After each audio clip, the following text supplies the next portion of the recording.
আসসালামু আলাইকুম।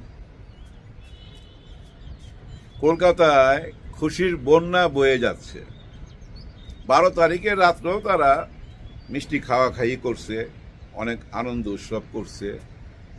কারা? যারা ওইখানে লুকায় আছে, তারা মনে করতেছে এই বিজয় তাদের।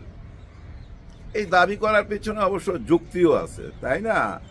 আওয়ামী লীগের ভোটে বিএনপি পাশ করছে, এর সবচেয়ে বড় যুক্তিটা হচ্ছে গোপালগঞ্জের দিকে আপনি তাকান। গোপালগঞ্জের 3টা আসনে বিএনপি বিপুল ভোটে পাশ করছে। আর গোপালগঞ্জে ওনারা বিএনপিকে কেন ভোট দিবে? ওনারা তো আওয়ামী লীগের, তাই না? একদম সিল মারা ভোট দিছে, নিশ্চয় এখান থেকে গ্রিন সিগন্যাল পাইছে, যার জন্য ভোট দিছে, জয়যুক্ত হয়েছে। এবং বিএনপি সব জায়গায় জয়যুক্তের পিছনে আওয়ামী লীগের ভোটের অবদান আছে, যার জন্য ওনারা আনন্দ উৎসব করতেছে। খুব তাড়াতাড়ি বাংলাদেশে আসবে। এর মধ্যে বেশ আমার মনে হয় 20-25টা জেলার মধ্যে অফিস উদ্বোধন হয়ে গেছে। কিছু করার নাই, উদ্বোধন হবে। এখন আপনি বলতে পারেন, ভাই এটা তো বেআইনি, এই দল তো নিষিদ্ধ, তাই না? এই দলের কার্যক্রম আপাতত বন্ধ, এটাই তো আইনের বিধানে লেখা আছে। তাহলে আমার প্রশ্ন, এটা আমরা কেন ওই বিএনপিকে দোষ দিব? তাই না? বিএনপিকে তো দোষ দেওয়ার দরকার নাই। আপনি তো দোষ দিবেন আইনের লোককে। আইনে যদি নিষেধ থাকে ওই অফিসের তালা খোলা যাবে না, তাহলে আইনই তো এখানে সবচেয়ে আগে পৌঁছাবে, তাই না? এটাই তো খুব সাধারণ অঙ্ক। তাহলে আইনের মধ্যে যা লেখা আছে আইনের লোক তা পালন করতেছে না। কেন করতেছে না? এটা আগেও বলছি, নতুন করে কিছু বলার নাই। সরকারের দিকে তাকায় আছে, তাই না? সরকার যেটা চায়, সরকারের মনোভাব বুঝা ওনারা এখন কাজকাম করবে। সরকার যেটা চাইবে সেটাই করবে। নিশ্চয় ওনারা বুঝা ফেলাইছে সরকার চায় এই অফিসগুলা খুলে যাক, চুপে চাপে না, ওপেন ওপেন খুলে যাক। সরকার চায়, যার জন্য আইনের কোনো বাধা নাই। আইনে নিষেধ থাকলেও ওনারা যাবে না। এটাই সাধারণ অঙ্ক। এটা একটা সমঝোতার ব্যাপার। আইনের সাথে সরকারের একটা সমঝোতা। সমঝোতা নিয়ে অনেক গালগপ্প হচ্ছে চারিদিকে। কারণ ওই যে আমাদের একজন নতুন মন্ত্রী, আসলে এইসব মন্ত্রীদের আবার চেহারা মুখস্থ করা, নাম মুখস্থ করা, এটা কিন্তু দায়িত্ব, যেহেতু আমি রাজনীতি নিয়ে কথা বলি। তবে ওনার চেহারাটা মুখস্থ হয়ে গেছে। ওনার নাম রবিউল আলম রবি, ডাক নাম রবি।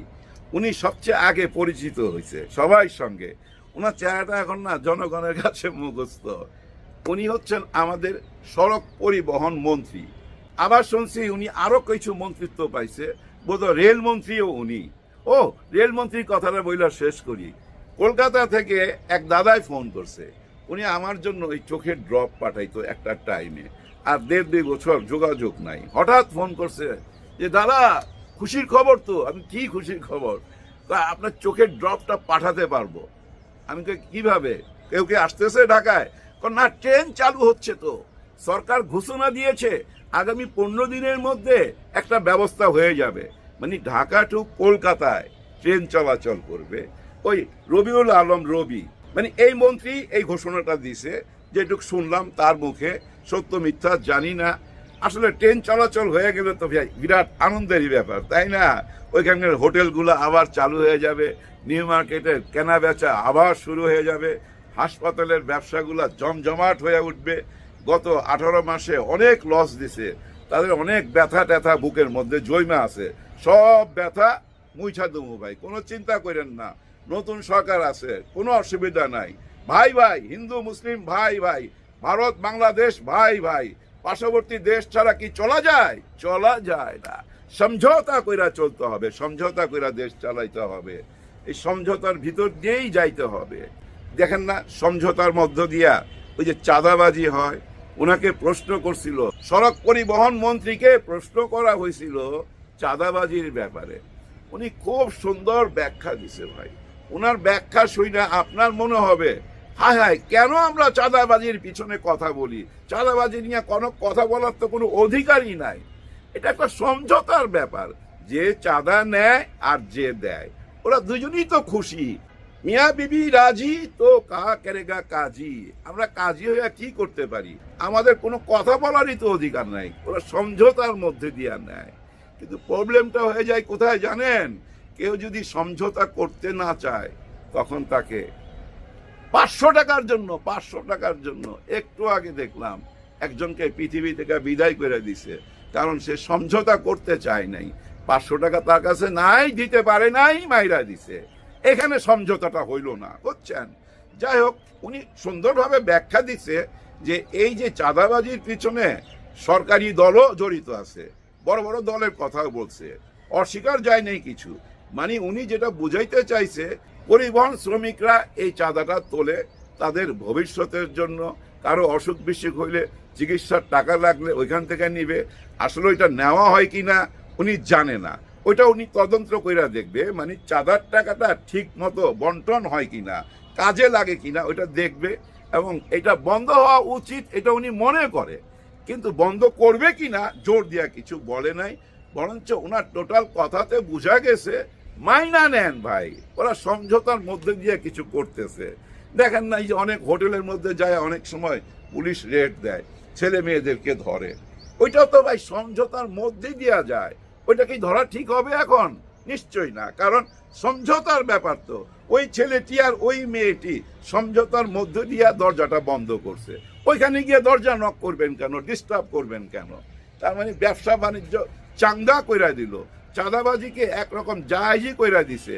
কিন্তু ভাই ওই ফেসবুকে গেলে সবাই কান্নাকাটি দেখলে, চিৎকার দেখলে, যারা সন্তান হারায় শুধু এই 500 টাকার জন্য, তাদের চিৎকার দেখলে, তাদের কান্না দেখলে না বুকে আইসা লাগে।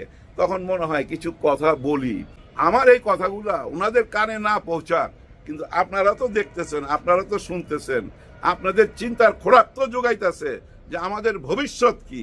হ্যাঁ ভাই, ভবিষ্যৎ ওই আগের মতোই, ভবিষ্যৎ আগের মতোই, কোনো উপায় নাই। কারণ কি জানেন, জুলাই সনদপত্রটা মেনে নিবে না, মেনে যে নিবে না এটা কিন্তু আমরা বুঝতে পারি নাই। ভোটে পাশ করে চলে গেল, বিরোধী দলের সবাই বাসায় বাসায় চলে গেল, ওইখানে দেখলাম সবকিছুই সুন্দর, মনে হচ্ছিল ভাই সবকিছু ঠিক আছে। কিন্তু যখনই শপথ নিতে গেল তখনই দেখলাম যে না, ওনারা এটা শপথ নিবে না, সহজে আর নিচ্ছেও না। এটা মাথায় রাখেন, কারণ কি জানেন, এখন ওনারা বহু রকম যুক্তি আইনা দাঁড় করাবে, আইনের ফাঁক ফোকর খুঁজা বাইর করবে। অলরেডি উচ্চ আদালতে রিট হয়ে গেছে, হয়তো আরো 2-3টা রিট হবে, শিশির মনিরা হয়তো যায় ওইটার প্রতিবাদ করবে। কিন্তু কতটুকু কি করতে পারবে সন্দেহ আছে।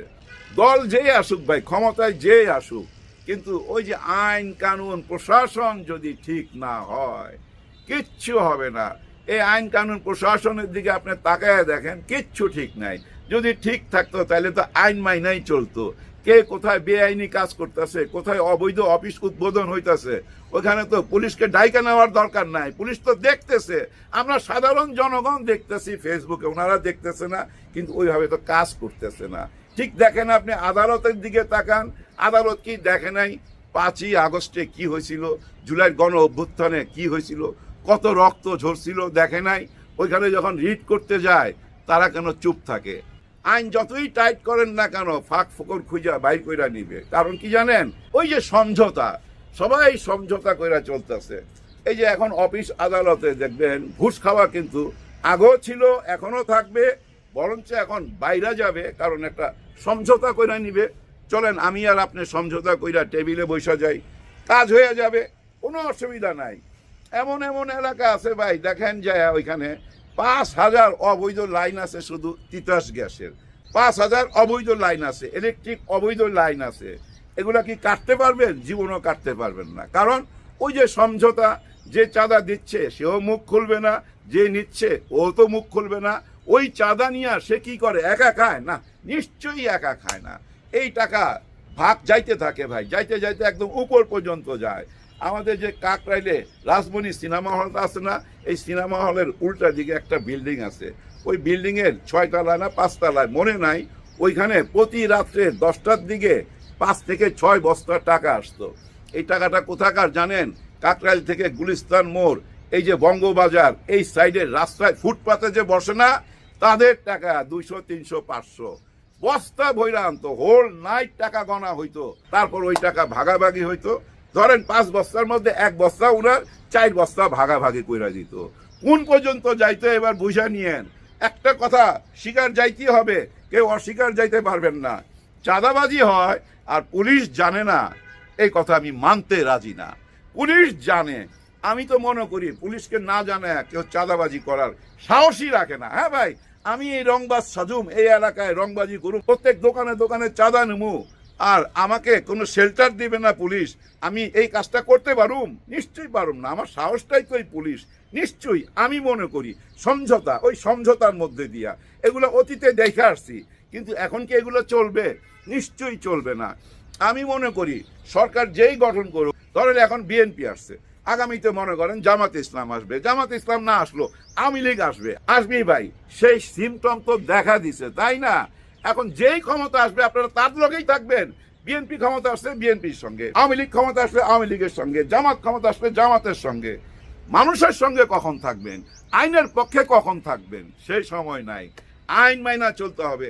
যদি ভাই প্রশাসন শক্ত হইতো, প্রশাসন যদি কারো দ্বারা প্রভাবিত না হইতো, কারো কথা না শুনতো, কাউকে ভয় না পাইতো, তাইলে ভাই এই দেশে যেই সরকার চালাক না কেন কোনো অসুবিধা ছিল না, কোনো মাথা ব্যথা থাকার কথা না তো আমাদের। কারণ কি জানেন, আমরা সাধারণ মানুষ। কারণ কি জানেন ভাই, এই সাধারণ খেটে খাওয়া মানুষ, তারা এসব খবরই রাখে না। ওই উচ্চ কক্ষে কি হইতেছে, নিম্ন কক্ষে কি হবে, এগুলো তারা ভাবে না। তারা বাজারে যায়, জিনিসপত্রের দাম কম দেখলে খুশি হয়, জিনিসপত্রের দাম বেশি দেখলে তারা হতাশ হয়, মন খারাপ করে। কিন্তু ওদের মন খারাপে কি যায় আসে? দেখেন না, ওনাদের দলের দিকে তাকালেই তো দেখবেন আপনি, সব ধনী, যতগুলো এমপি হয়েছে, মিনিস্টার হয়েছে, আগে থেকেই ধনী ভাই। সবাই ব্যাংকের টাকা নিয়ে ধনী হয়ে গেছে। অর্ধেকের বেশি ভাই ঋণ খেলাপি। আবার এমনও আছে, যেমন আমাদের এই ধর্মমন্ত্রীর কথা শোনা যাচ্ছে, উনি বোধহয় তুরস্কের নাগরিক। হ্যাঁ, উনি তুরস্কের নাগরিক। বাংলাদেশের নাগরিকত্ব আছে কিনা জানি না। উনি কিন্তু ঋণ খেলাপি, 180 কোটি টাকার মতো উনিও ঋণ খেলাপি, অথচ ধর্মমন্ত্রী। যাই হোক, ধর্ম কোন দিকে যাচ্ছে জানি না। চোর না শুনে ধর্মের কাহিনী, এই যে কণার বচন, এটা মিথ্যা না কিন্তু। চোর না শুনে ধর্মের কাহিনী, যত রকমই চিৎকার করি না কেন কেউ কিচ্ছু শুনবে না। যার যেমন ইচ্ছা তেমন ভাবেই চলবে। খালি আফসোসটা রয়ে গেল কি জানেন, যেই ক্ষমতা চালাক কোনো রকম দুঃখ নাই, যদি প্রশাসন দেশের পক্ষে কাজ করে, মানুষের পক্ষে কাজ করে, আইনে যা লেখা আছে তাই করে, এবং এই যে আমাদের উচ্চ আদালত, নিম্ন আদালত, যত আদালত, যারা ওই কালো ড্রেস পরে চলে, তারা যদি রাজনীতির সাথে না জড়ায় আইনে যা আছে তাই যদি মাইনা পথ চলতো না, এ দেশের আর কোনো প্রবলেম হইতো না। মুশকিল হয়ে গেছে, সবাই সমঝোতা কইরা ফেলাইতো, সবাই সমঝোতা কইরা ফেলায়। আর ওই সমঝোতার মধ্য দিয়েই শেখ হাসিনার জন্ম হয়েছিল। কিন্তু শেখ হাসিনাকে নিয়ে আর এখন বেশি কথা বলা যাবে না। খুব তাড়াতাড়ি উনি ফিরবেন, হয়তো এই ট্রেন চালু হইলে এই ট্রেনে কইরাও আসতে পারে। দেখা গেল যে ট্রেনে করে আসতেছে। হ্যাঁ ভাই, ট্রেনে কইরা গেছে, ট্রেনে করে আসতেছে। পুরা বাংলাদেশ দেখতে দেখতে আসবে। গত 18 মাস দেশকে তো মিস করতেছে। এরকমও হয়ে যেতে পারে, কোনো অসম্ভব কিছু না। কেন অসম্ভব কিছু না? কারণ ওনারা জুলাই মাইনা নেয় নাই। যাই হোক, বিদায়ের আগে শুধু এটুকু বলবো, শপথটা নিয়ে নেন, জুলাইকে স্বীকৃতি দেন। জুলাইকে অস্বীকৃতি দিয়া মানুষের মন থেকে আপনারা উঠা যাবেন, মানুষের মন থেকে উঠা যাবেন। কেউ হয়তো ভয়ে কিছু বলবে না, কিন্তু ওই যে মনে মনে যে অভিশাপ দিবে, সেটা থেকে মুক্তি পাবেন না। সবাই সবার জন্য দোয়া করবেন। আল্লাহ হাফেজ।